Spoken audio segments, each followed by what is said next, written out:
5 دسمبر 1664 کو Armenia cost of valley کے location پر ایک بحری جہاز آتا ہے جس میں 81 مسافر سوار تھے، اور یہ جہاز حادثے کا شکار ہوتا ہے۔ اس میں سارے لوگ مارے جاتے ہیں اور صرف ایک بچہ بچ جاتا ہے، اور اس واقعے کے تقریباً 121 سال بعد 1785 5 دسمبر کو پھر سے ایک جہاز آتا ہے جس میں 60 لوگ مسافر تھے۔ اس میں بھی سارے مر جاتے ہیں۔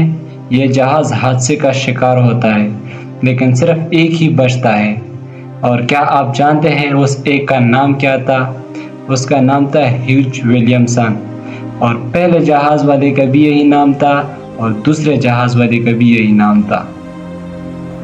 لیکن یہ دونوں کوئی ایک شخص نہیں تھا، یہ الگ الگ تھے۔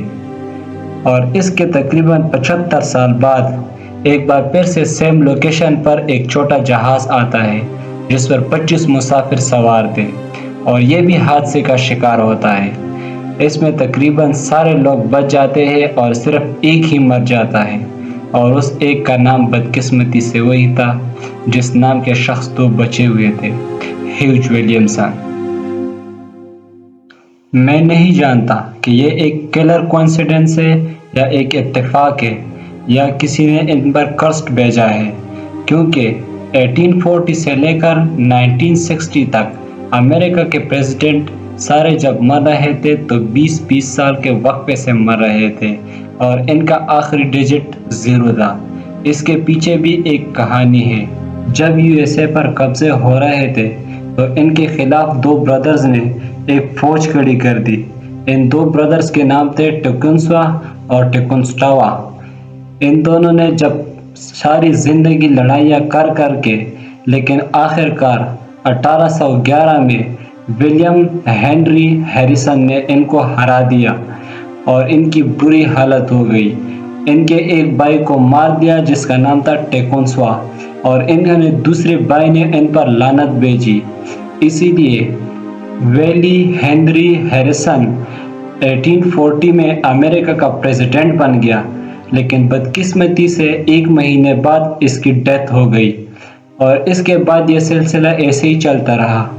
1840 سے لے کر 1860، 1880، 1900، 1920 اور 1940 میں جتنے بھی لوگ آتے رہے ان کو مار کر کسی نے ہلاک کر دیا، حتیٰ کہ یہ قصہ 1960 میں ختم ہوا۔ 15 اکتوبر 1988 میں جرمنی میں ایک بچہ جنم لیتا ہے جس کا نام تھا اوزیل، جو کہ آنے والی زندگی میں جرمنی کے لیے فٹ بال کھیلتا ہے اور فٹ بال کا بہت بڑا کھلاڑی بنتا ہے۔ یہ تو آپ سب جانتے ہی ہوں گے، لیکن کیا آپ کو پتہ ہے کہ اگر ہم تاریخ میں اس کے مہینے پیدائش سے تھوڑا سا 2 مہینے پیچھے چلے جائیں تو ہمیں 14 اگست 1988 کو ایک ایسے شخص کی موت نظر آتی ہے جس کا نام ہے اینزو فراری، جو کہ فراری کمپنی کا مالک تھا۔ لیکن اتفاق صرف یہی ہے کہ ان دونوں کے چہرے اتنے زیادہ میچ کھاتے ہیں کہ کوئی بھی ان میں نہیں ہچکچائے گا کہ یہ دونوں آپس میں بھائی ہیں یا باپ بیٹا۔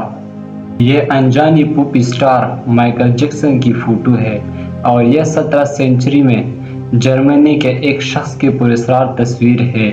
یہ دونوں تصویریں کافی زیادہ مشترک ہیں، اور ان تصویروں کی ریپلیکیشن شاید ٹائم ٹریولنگ ہونی چاہیے، لیکن مائیکل جیکسن کی ایک اور فوٹو اینشینٹ ایجپشن اسٹیچو سے بھی ملتی ہے، 3000 سال پرانا یہ ہے۔